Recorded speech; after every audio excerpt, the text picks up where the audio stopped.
मूंद कर ऐसा क्या करते हैं कि आपके चेहरे पर ये दैविक भाव आ जाते हैं?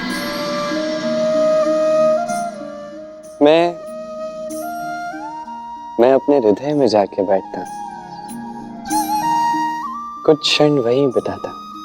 ऐसा क्या है आपके हृदय में जो आपको इतना दिव्य बनाता है?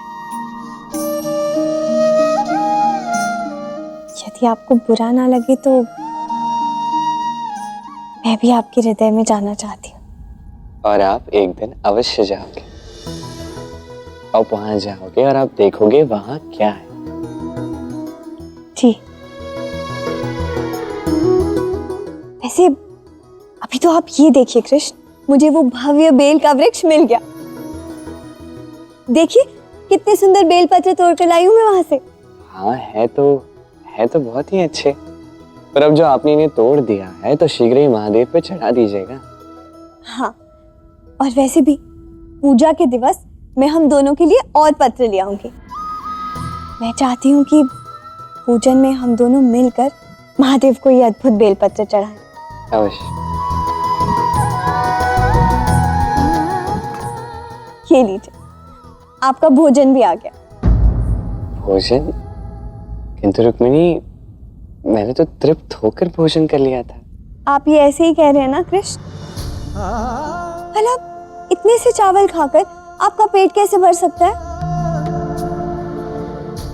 मैंने जो कहा वो सत्य ही कहा है। मैं सच में तृप्त हो चुका हूँ, इतना कि अब कैसे बताऊं। देखिए, आज छोड़िए, मैं कदाचित महाशिवरात्रि तक कुछ नहीं खाऊंगा, भूख ही नहीं लगेगी। रुक्मिणी, कदाचित तुम्हें विश्वास ही नहीं हो रहा, परंतु आने वाले समय के लिए कृष्ण ने भोजन में भाव के महत्व का वर्णन कर दिया है। क्या भाव का महत्व इतना है कि उसके सामने भूख भी हार मान जाती है? आपको विश्वास नहीं है?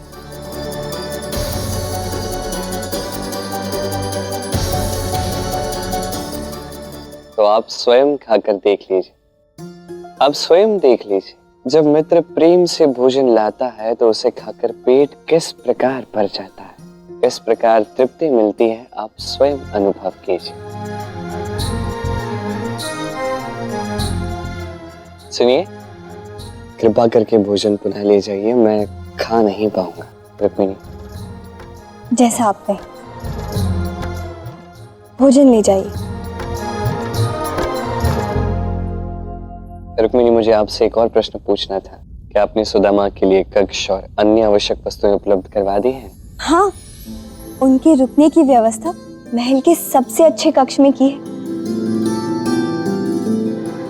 जहाँ रेशम की कोमल शैया है और सभी सुख सुविधाएं उपलब्ध हैं।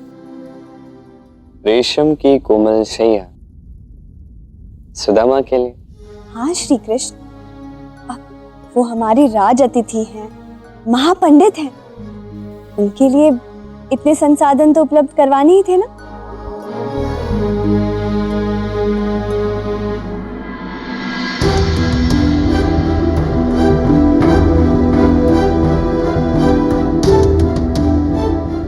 सुदामा को महल के राज से बिछोने पर तो निद्रा आएगी नहीं, तो वो नीचे ही सोएगा और फिर कृष्ण भी ऊपर नहीं सोएगा।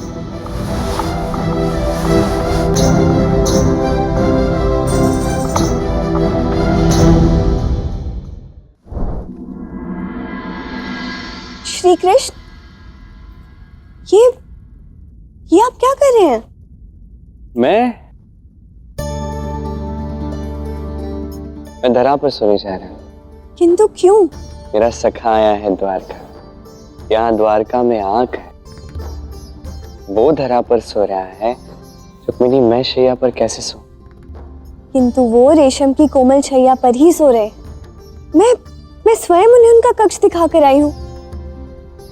अच्छा, तो आप एक काम कीजिए, आप पुनः एक बार जाकर सुनिश्चित कर लीजिए।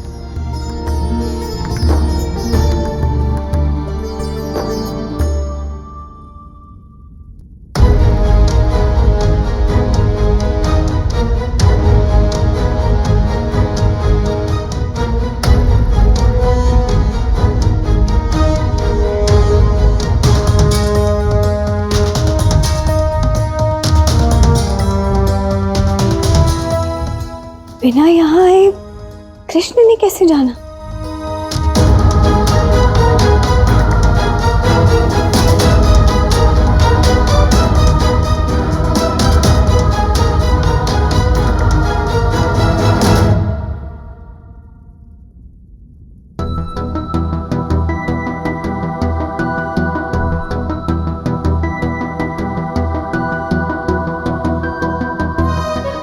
श्री कृष्ण भी उसी मुद्रा में सोए। आश्चर्य है, दोनों के मुख पर निद्रा का सुख भी एक समान ही प्रतीत हो रहा है।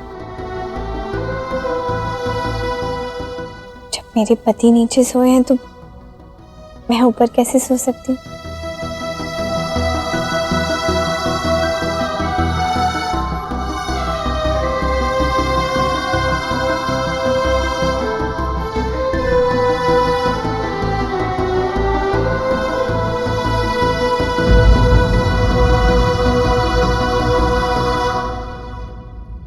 कृष्ण आज कितना प्रसन्न होगा, उसका मित्र आया है और उसे 56 भोग बनाकर खिलाने का आनंद मुझे ही प्राप्त हुआ।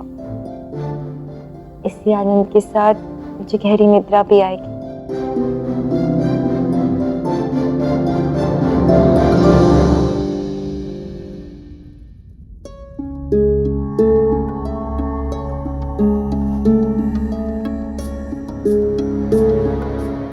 मुझे तो निद्रा ही नहीं आ रही। श्री कृष्ण भी हमेशा शैया पर ही सोए हैं, उन्हें नींद कैसे आ गई?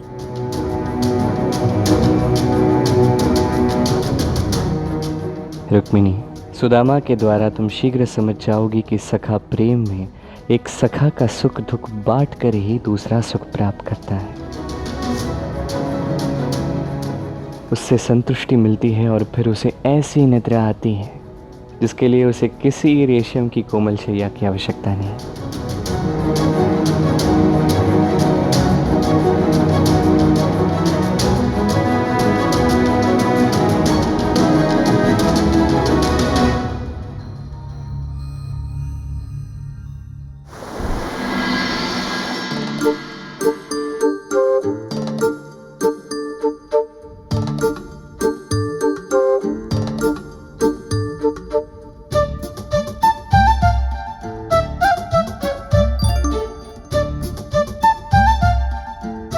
सुदामा, सुदामा,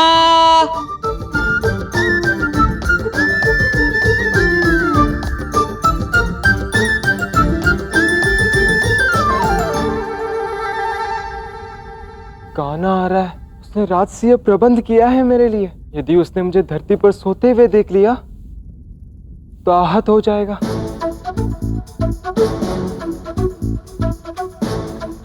सुदामा कहाँ? अरे यहाँ हो, क्या बात है मित्र, बताओ निद्रा कैसी आई?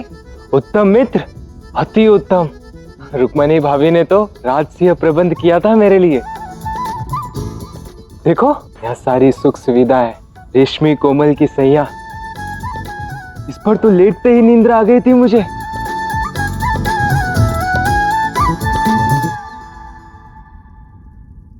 अरे वाह, ये सुन के तो अत्यंत आनंदित हुआ हूं मैं सुधा।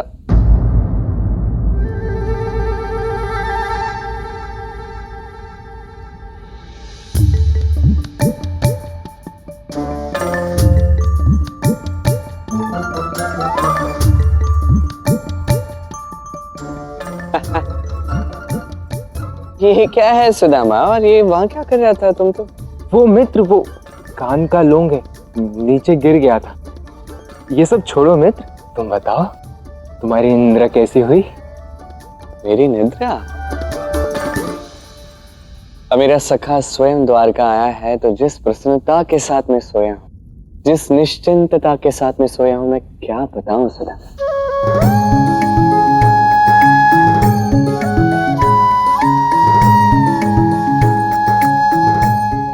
रुक्मिणी,